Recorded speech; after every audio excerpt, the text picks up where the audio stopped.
最近有个大瓜，特朗普的财政部长贝森特公开爆料，当年川普赢了大选，他跟着赚翻了，但他的前老板索罗斯却因为看空市场，直接亏了几十个亿。贝森特接着撇清关系，说：“我只管投资赚钱，他那个到处搞政治的基金会跟我半毛钱关系都没有。”这就有意思了。说到索罗斯啊，熟悉美国政治的朋友都知道，他在保守派中的名声并不好。这期节目，我们就从索罗斯讲到另一个名人达里奥，来一起分析他们的观念底色。作为著名金融大鳄、对冲基金经理，索罗斯因精明的货币投机和股票投资发家，以1992年做空英镑等金融危机事件闻名。但除了金融投机以外，索罗斯也热衷搞所谓的副业。我先来给您简单捋一下。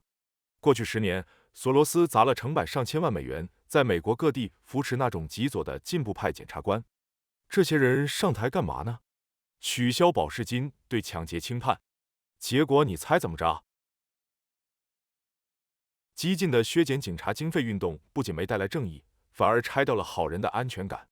这种所谓的改革，本质上是把执法者的手脚捆住，却给罪犯递上免死金牌，让遵纪守法的普通公民在暴徒面前裸奔。这哪里是在优化社会？这分明是在用纳税人的钱，从根基上引爆美国的法治大厦。还有边境问题，索罗斯的基金会在全球狂撒钱，资助各种主张开放边境的 NGO 组织。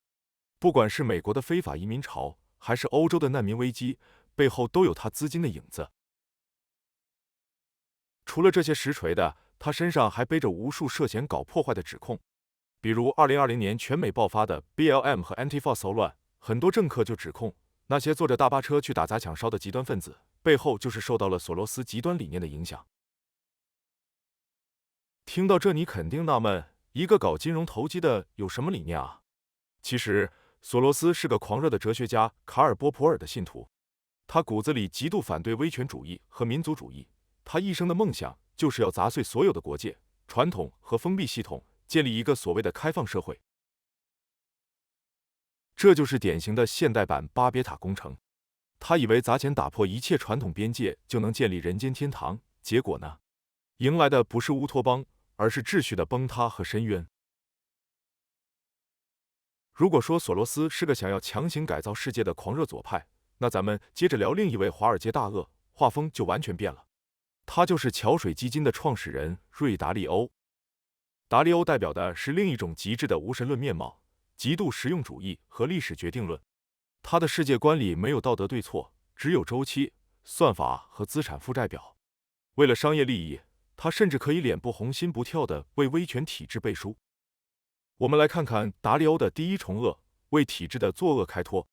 当记者当面质问他怎么看那些侵犯人权和企业家被消失的事情时，你知道他怎么洗地的吗？他竟然说，这就像一个严厉的家长在管教孩子一样，这是人家的文化传统。好家伙，把剥夺自由、法外羁押轻描淡写成家长管教，这种冷血的道德相对主义，简直让人脊背发凉。家长管教孩子，最终是为了孩子独立成年。独裁者管教人民的目的是让人民永远依赖、服从政权，永远无法独立。将永久的政治压迫比作暂时的家庭教育是巨大的谎言。达利欧的第二重恶就是利用他的影响力，满世界宣扬东升西降和美国衰落论。他出一堆书告诉你，美国这个帝国要完了，东大要崛起了。他这么喊的目的只有一个，引导美国的养老金和资本去给那个在战略上全面挑战美国的对手输血。在很多人看来，这已经不是普通的投资了，这就是在给敌人递刀子。最搞笑的是，前几年某国对互联网和教培行业重拳出击，资本血流成河。达利欧居然跑出来安抚外资说，这是为了共同富裕，是好事，大家别跑。他这哪是在做客观分析，他这就是在帮着镰刀割中外韭菜啊！接下来，咱们再进一步，把这两个大佬放在一起比一比，深刻审视他们的意识形态的底层逻辑。首先，索罗斯是个纯粹的解构主义者，主张消解国界，而达利欧是个没有灵魂的计算器，只要能赚钱，他不介意和魔鬼做交易。那么重点来了，这俩人到底谁更坏？如果你问我，我会直截了当的告诉你，达利欧更坏。为什么？因为他的坏更隐蔽，腐蚀性极强。达利欧坏的地方在于，他的那套理论消解了人类社会最深刻的价值冲突。他用一套看似高深莫测的宏观经济学，把独裁和民主、作恶与行善全部降维成了冷冰冰的历史周期。当一个政权在进行压迫、剥夺自由，甚至无视法治时，他用一句“这是他们严厉的家长式文化”就给轻描淡写的洗白了。这种把专制独裁与民主同盟放在同一个道德天平上称量的做法，本质上就是对作恶的默许和粉饰。他抹杀了正邪之间的界限，让一切都变成了唯利是图的账本计算。你发现没有？索罗斯虽然到处煽风点火建他的乌托邦，但他好歹知道什么是威权体制。他甚至在达沃斯论坛上公开炮轰对方是开放社会最危险的敌人。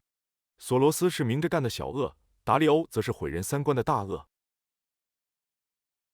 最后，我们再来盘点一下，既然达利欧把他的历史模型吹得那么神，那一再声称要重仓东大的他，自己赚到钱了吗？作为一直在美股市场里真金白银搏杀的投资者，咱们只相信数据。过去10年，代表自由市场创新核心的纳斯达克100指数累计回报接近500%，一路狂飙。而达利欧那个号称能算准一切宏观周期的桥水绝对阿尔法基金呢？他的10年年化收益率一度连3%都不到，拿着全华尔街最高的管理费，天天算计地缘政治，最后跑输了最简单的常识。这不仅是被现实狠狠打脸，这就是骗子属性大爆发啊！剥开达利欧那层高深莫测的周期外衣，里面还剩什么？看看他这2年回归平庸的业绩曲线就知道了。潮水退去，他其实也就那么点东西。他现在真正让人不齿的，不是赚不到钱，而是那套为了利益替专制背书、助纣为虐的缝合理论。对这种连基本是非观都能拿来交易的言论，最好的反击不是反驳，而是彻底的无视和鄙夷。咱们理科生问信仰做这期节目，不是为了教你怎么炒股，而是想透过这些金融圈的顶流神话，去解构他们话术背后的本质。理科生往往迷恋算法、规律和人类的智慧，不相信有客观的善恶真理。但这2个华尔街大鳄用极其惨烈的机会成本告诉我们，当人类拥有了极致的财富和理性，却抛弃了上帝和绝对真理时，会把世界带向何方？索罗斯和达利欧虽然手段各异，但殊途同归，他们干的都是削弱美国的内外凝聚力，客观上帮助的正是试图打破现有和平秩序、进行领土扩张的威权国家，并为他们的反美舆论提供了绝佳的宣传弹药。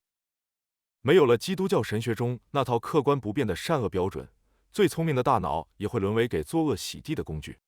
绝对真理不是限制我们理性的枷锁，而是我们在魔幻现实中的指南针。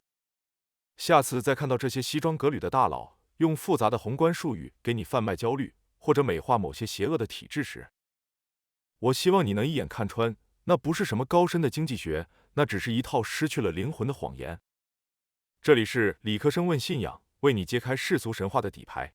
觉得痛快就点个关注，我们下期接着聊。